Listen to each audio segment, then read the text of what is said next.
नमस्कार दोस्तों, आप देख रहे हैं जर्नी ऑफ जर्नल। मैं हूं नारायण हरी। आज हम एक बुक रिव्यू करेंगे। स्वामी विवेकानंदा जब वेस्ट कंट्री से, जब पश्चिमी देश से जब वापस इंडिया की तरफ आ रहे थे, जब पहली बार उन्होंने अपना कदम कोलंबो में रखा, और उस टाइम जब ये बुक लिखा गया 1897 में, जब ये बुक 1897 में लिखा गया था, उस वक्त 1897 में कोलंबो यानी कि श्रीलंका भारत का एक पार्ट हुआ करता था। तो 1897 में विवेकानंदा जब पश्चिमी देशों से आ रहे थे तो पहला कदम उन्होंने कोलंबो में रखा, और भारत के लोग बहुत बेसब्री से इंतजार कर रहे थे कि विवेकानंदा आएंगे। उनका आदर सत्कार करने के लिए हजारों की संख्या में लोग इकट्ठा हो रहे थे। जहां भी विवेकानंद रुकते थे, लोग ही नहीं, यहाँ तक कि राजा महाराजा भी आकर के इनके लेक्चर्स को, इनके भाषण को सुनते थे। ये जो बुक है lectures from Colombo to Almora, इस बुक में लगभग 32 लेक्चर्स हैं। ये ग्रुप ऑफ लेक्चर्स का बुक है, यानी कि इस बुक में स्वामी विवेकानंदा द्वारा दिए गए लेक्चर्स, दिए गए भाषण का एक समूह है। स्वामी विवेकानंदा जब पहला कदम कोलंबो में रखे थे, वहाँ से लेकर के अल्मोड़ा उत्तराखंड में एक जगह का नाम है, वहाँ तक आने के क्रम में जितने लेक्चर्स दिए गए, जितने भाषण स्वामी विवेकानंदा ने दिए थे, उन सभी भाषणों का कलेक्शन है ये, जिसे एक बुक के रूप में दे दिया गया। स्वामी विवेकानंदा के बारे में शायद ही कोई व्यक्ति हो जो नहीं जानता हो।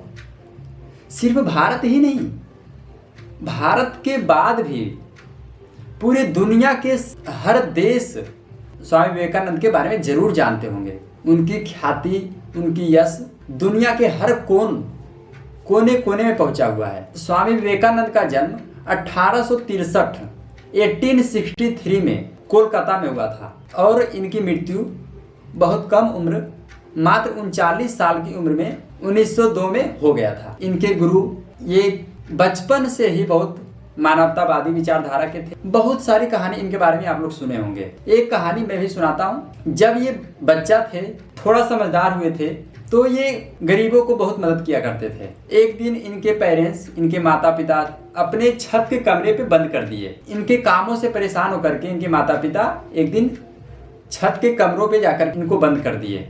स्वामी विवेकानंद वहाँ से भी जो कमरे में जो सामान था, उस सामान को उठा करके नीचे से गुजरे भिखारियों को दे दिया करते थे। ऐसे थे विवेकानंद। जब इनका कॉलेज लाइफ स्टार्ट हुआ तो इनका मुलाकात श्री रामकृष्ण परमहंस से हुआ, और यहीं से श्री रामकृष्ण परमहंस से मिलने के बाद इनका लाइफ एकदम बदल गया। श्री रामकृष्ण परमहंस इनके गुरु बने, और उनके मार्गदर्शन में अपने आध्यात्मिक जीवन की शुरुआत किया। एंशिएंट इंडिया का जो असली रूप है, जो हमारे असली भारत का असली रूप जो है, हमारे असली भारत का असली रूप को पूरे दुनिया के सामने रखने का श्रेय स्वामी विवेकानंदा को जाता है। तो जब ये 4 साल विदेश में रहने के बाद जब भारत में आए, तो पहला कदम इनका कोलंबो में था। सबसे पहले ये विदेश 1893 में गए थे। 1863 में इनका जन्म हुआ। 30 साल की उम्र में ये घर छोड़ करके, यानी भारत छोड़ करके विदेश के लिए निकले, और इनका पहला विदेश दौरा था नागासाकी यानी जापान।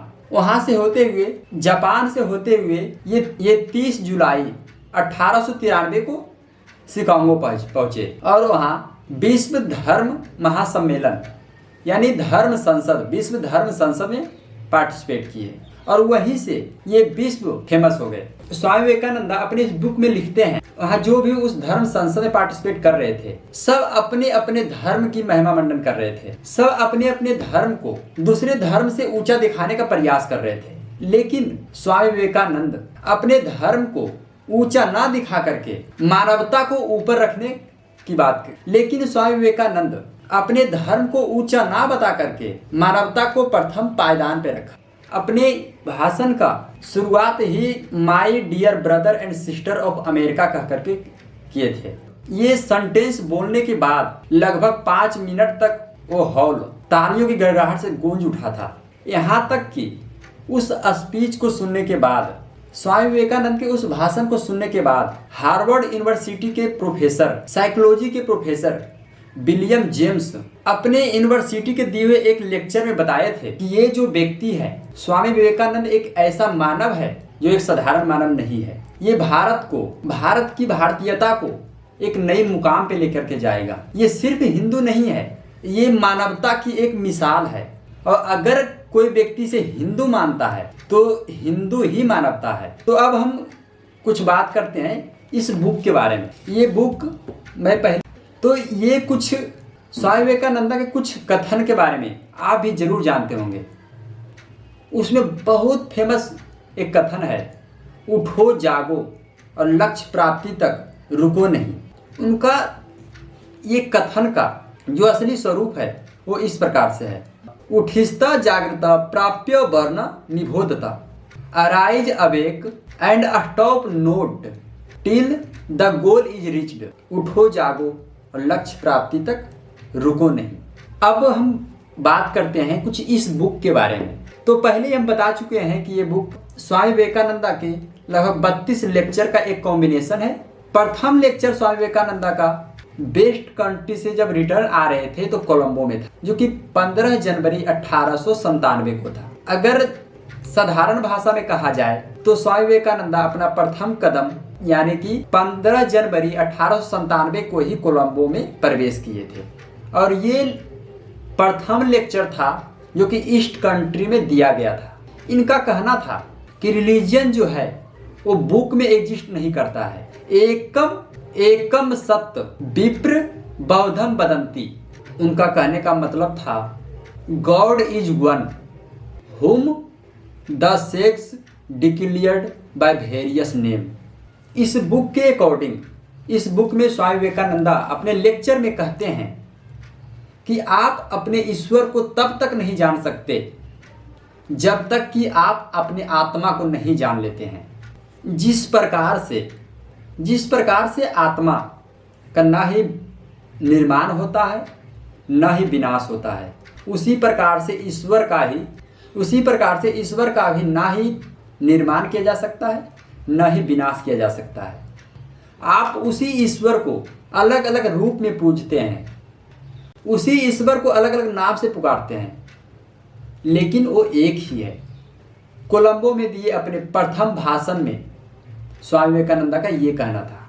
वो कहते थे कि अगर ईश्वर को प्राप्त करना है तो पहले अपने राष्ट्र को, सबसे पहले अपने राष्ट्र को, अपने जन्म स्थली को पूजिए।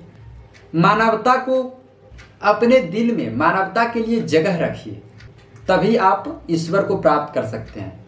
स्वामी विवेकानंद अपने इस बुक में, अपने भाषण में, अपने लेक्चर में कहते हैं कि मानव, तुम खुद एक ईश्वर हो, तुम वही ईश्वर की संतान हो जिसे तुम पूजते हो। अगर तुम वही ईश्वर की संतान हो तो फिर तुम ही ईश्वर हो। लेकिन ये मानव समाज अपने आप को ईश्वर की संतान तो कहता है, लेकिन अपने आप को एक आम इंसान भी कहता है। मानव, तुम अपनी अंदर की ताकत को, अपनी आंतरिक ताकत को पहचानो। तुम खुद एक ईश्वर हो। तुम हर एक काम कर सकते हो, लेकिन तब तक नहीं कर सकते जब तक कि तुम उस काम को शुरुआत नहीं करोगे। तुम हर काम को बिना किसी के सहयोग के कर सकते हो, लेकिन तब कर सकोगे उस काम को जब तुम उस काम को शुरू कर दोगे। आपको तो पता ही होगा, स्वामी विवेकानंद के जन्मदिन को हर साल भारत में, हर साल 14 जनवरी को भारत में राष्ट्रीय युवा दिवस के रूप में मनाते हैं। स्वामी विवेकानंद के अगर इस बुक को, स्वामी विवेकानंद के इस बुक को अगर रेटिंग की बात की जाए तो हम 5 में से 4 स्टार तो जरूर देंगे। आप लोग भी इस बुक को जरूर पढ़ें और जरूर समझें। धन्यवाद।